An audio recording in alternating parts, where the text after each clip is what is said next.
This is Lorenzo. This is the Training Routines Taxonomy video series, lesson number 9. It's on the 5th routine called the shift track.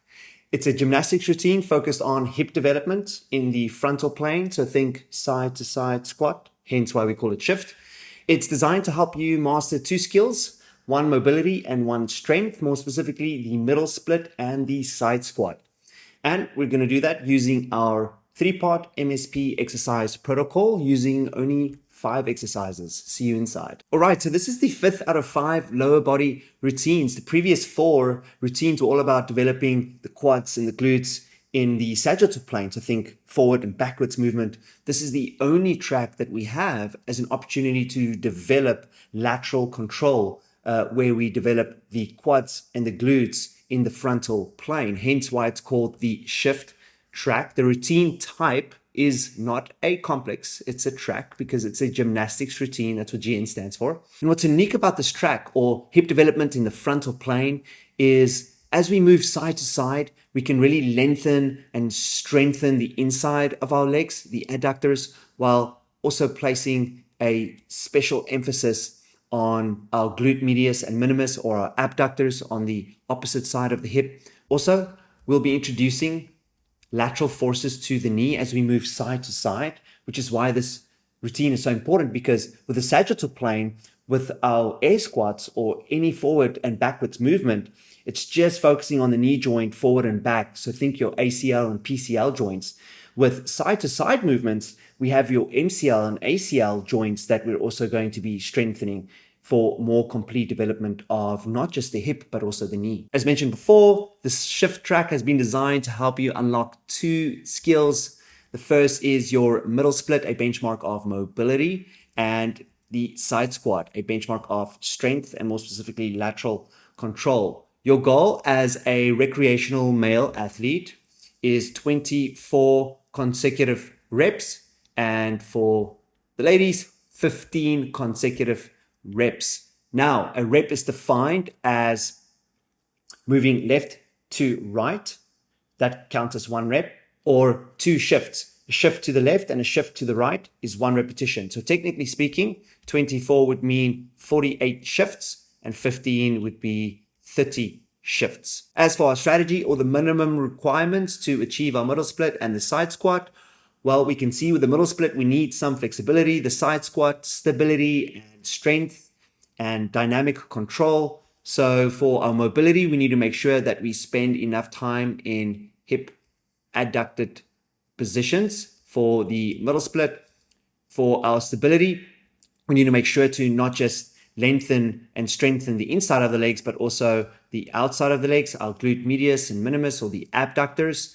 And finally, we need to ensure that we, just like with the air squat in the sagittal plane, we need to focus on developing hip, knee, ankle, extension, flexion, strength to help us with the side squat itself. Moving on to our tactics or our training space and equipment requirements that we need to implement our strategy. We need an open training zone as well as a stall bar zone, which is just your Swedish stall bars against the wall with a mat. Speaking of a mat, our equipment, well, it's a mat and blocks. Okay, so with our objective and strategy in mind and our tactics in place, let's take a look at what the MSP exercise protocol looks like as it relates to the shift track. All right, so for our first 2 exercises in the mobility category, serving as our warm-up, we have our first exercise, the bent leg talus pose, followed by the straight leg middle split, directly focusing on our benchmark itself. For our third exercise, we have the straight leg abduction hold, as well as our bent leg horse stance, serving as our stability complex. And for our 5th and final exercise in the power category, following the 30 rep rule, it's going to be the side squat itself.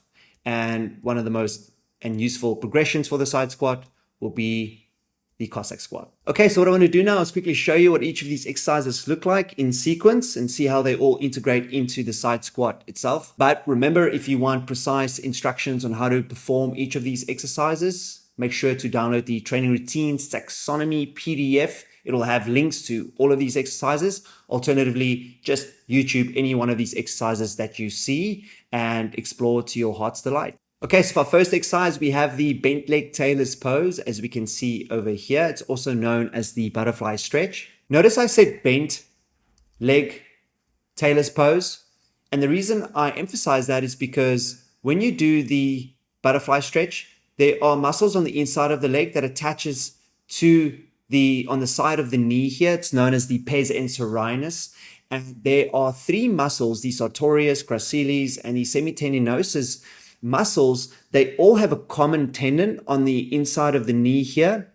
And so when your knee is bent, you're taking those muscles out of the equation, allowing you to only focus on the adductor magnus, brevis, and longus muscles mainly while stretching. So it's kind of like preparing for the middle split stretch in a straight leg position. Also recall in lesson 3, the exercise types focused on mobility. I talked about the 4 different types of muscle action profiles or stretches. I'm actually implementing all 4 in the tailor's pose. You want to spend roughly 3 to 5 minutes in the tailor's pose, preparing you for the second exercise. We have the middle split itself. As you guys can see, I'm quite far from my middle split.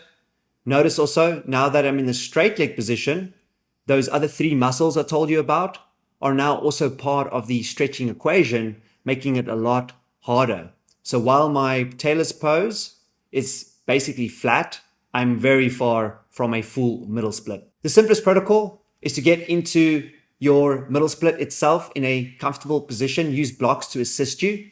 You will then use at least 2 of the 4 stretching methods. Static, relax. You're going to get into position, in a static position, relax into it. And if you feel a little bit more comfortable, meaning tension has been released through breath work, what you want to do then is contract the inside of the legs by squeezing your feet into the ground towards each other. This is known as the static contract protocol. And you want to do that on and off. 5 seconds contract, 5 seconds relax. Again, for a more precise protocol, go and take a look at the video linked in the document. Together, the middle split and tailor's pose, lasting no longer than 15 minutes in total, helps us to fulfill our hip adduction mobility strategy, which if performed with sufficient intensity and volume, will help us unlock our middle split. Moving on to our third exercise, the straight leg abduction hold, as we can see it over here.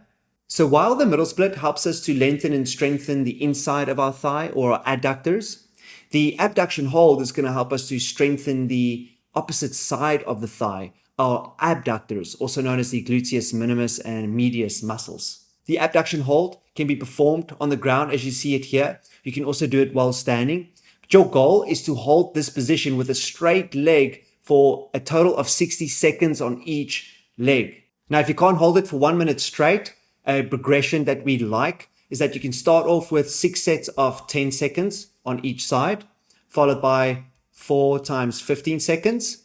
And the following week, you can then try 3 times 20 seconds. And as you get stronger, you can do 2 sets of 30 seconds. And then finally, you will be able to do 1 set of 60 seconds on each side. Okay, once we're done with our straight leg abduction hold, it's time for our bent leg horse stance, as we can see it here. Now, as you'll see in the video that we've provided for you in the PDF, you want to move your feet at least 1, 2, 3, 4, 5 paces apart, or just as wide as you comfortably can tolerate. You want to drive the knees outwards in this direction. You want to squeeze the glutes, stay upright and hold this position also for 1 minute. Together with the abduction hold, our stability complex shouldn't last us longer than 5 minutes to help us fulfill our hip abduction stability strategy, serving as the foundation for helping us achieve the very next exercise, our side squat benchmark. Okay, so once we're done with our mobility and stability preparatory work, we should be 20 minutes into our workout by now. We're finally ready to move on to the 5th and final exercise of our routine, the side squat itself, performed according to the 30 rep rule. As you can see, the side squat is an integrated horse stance, abduction hold, and middle split, all into one dynamic movement. Also, let's not confuse the Cossack squat with the side squat. What's the difference? Well, if you look here, the Cossack squat, which people think of as a side squat, is actually a high side squat, or you can think of our side squat as a low Cossack squat. Now, as I mentioned earlier, we're going to perform the side squat according to the 30 rep rule, which means that you can perform 30 reps in any way that you see fit. However, we recommend that you try to do as many reps as you possibly can in a row. Remember, your goal is to do 24 reps consecutively as a male or 15 as a female. This means shifting left and then right counts as one repetition. And so you want to see how many you can do in one go. So let's say, for example, you can only do 12 reps with good form in a row. Then you can break up the remaining 18 any way you like. But as long as you get to 30, you're done for the day. Alternatively, and something I like to do, is I'll do 15, or this would be 30 shifts of Cossack squats. And then I would, for the remaining 30 or 30 shifts, I would do side squats going as low as I possibly can. So in summary, the shift track is a tailor's pose, followed by the middle splits, the abduction hold, the horse stance, and finally 30 side squats.